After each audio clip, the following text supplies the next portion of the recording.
അല്ല പിന്നെ വലിപ്പത്തിലേ അല്ല കാര്യം, ഇത് കേരളത്തിൽ നടന്നതാണ്. ആ പൂച്ചയുടെ ഒരു ധൈര്യം നോക്കിയേ, പുലി പേടിച്ചെന്നേ.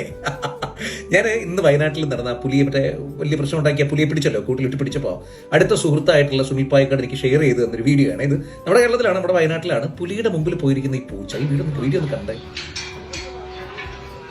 കണ്ടോ? ഇത് അവനങ്ങനെ നോക്കി നിൽക്കാണ്. അവന്റെ ടെറിട്ടറിയിലേക്ക് വന്നത് പുലിയാണെങ്കിലും ശരി, അവനൊരു എലിയെ പോലെയാണെങ്കിലും ഒരു എലിയെ നോക്കുന്ന നിസ്സാരതയിലല്ലേ നോക്കുന്നേ. പുലി പേടിച്ചില്ലേന്നേ. നമ്മുടെ ജീവിതത്തിൽ ഇത് കണ്ടപ്പോൾ എനിക്ക് തോന്നിയത് അതാണ്. ഒരുപാട് പ്രശ്നങ്ങൾ പുലി പോലെ മല പോലെ നമ്മുടെ മുമ്പിലേക്ക് വന്നു വരും. പ്രിയപ്പെട്ടവരെ, ജീവിതത്തിന്റെ നേർക്ക് ജീവിതം കൊണ്ടുവരുന്ന തരുന്ന പരീക്ഷണങ്ങൾ കണ്ട്, അതിന്റെ വലിപ്പം കണ്ട്, അതിന്റെ രൗദ്രം കണ്ട്, അതിന്റെ ഭീകര രൂപം കണ്ട് നമ്മൾ പേടിച്ച് വിരണ്ട് നിൽക്കുക എന്നുള്ള അല്ല ചെയ്യണ്ടേ. നമുക്കറിയാം, റിയൽ ലൈഫിൽ ഒരു പൂച്ചയ്ക്ക് ഈ പറഞ്ഞ പോലെ പുലിയെ പ്രത്യേകിച്ച് ഒന്നും ചെയ്യാൻ പറ്റില്ല. പക്ഷേ പൂച്ച നിൽക്കുന്ന നിപ്പ് കണ്ടപ്പോൾ, അവന്റെ കണ്ണിന്റെ പവറിൽ ആ നോട്ടം കണ്ടപ്പോൾ പുലി വരണമെങ്കിൽ നമുക്കും അതിൽ പഠിക്കാനുണ്ട്. അതായത് ജീവിതത്തിലെ ചെറിയ പ്രശ്നങ്ങളാകട്ടെ വലിയ പ്രശ്നങ്ങളാകട്ടെ, നമ്മൾ അതിനെ നേരിട്ടേ പറ്റൂ, ഒളിച്ചോടിയിട്ട് കാര്യമില്ല. നിങ്ങൾ ഇപ്പൊ കടന്നു പോയിക്കൊണ്ടിരിക്കുന്ന ഒരു പ്രശ്നം കാണുമല്ലോ, നമ്മുടെ ഒക്കെ ലൈഫിൽ എല്ലായ്പ്പോഴും ഈ പറഞ്ഞ പോലെ പ്രശ്നങ്ങൾ സ്ഥിരമായിട്ടുള്ളതാണ്. നമ്മൾ അതിന് വേണ്ടിയിട്ടാണ് പലപ്പോഴും ജീവിക്കുന്നത്, ഓരോ പ്രശ്നം കഴിഞ്ഞ് അടുത്തത് വരാൻ വേണ്ടിയിട്ട്. അപ്പൊ ഈ പ്രശ്നങ്ങളിൽ നിന്ന് ഒളിച്ചോടാൻ നിന്ന അതിനേ സമയം കാണുള്ളൂ.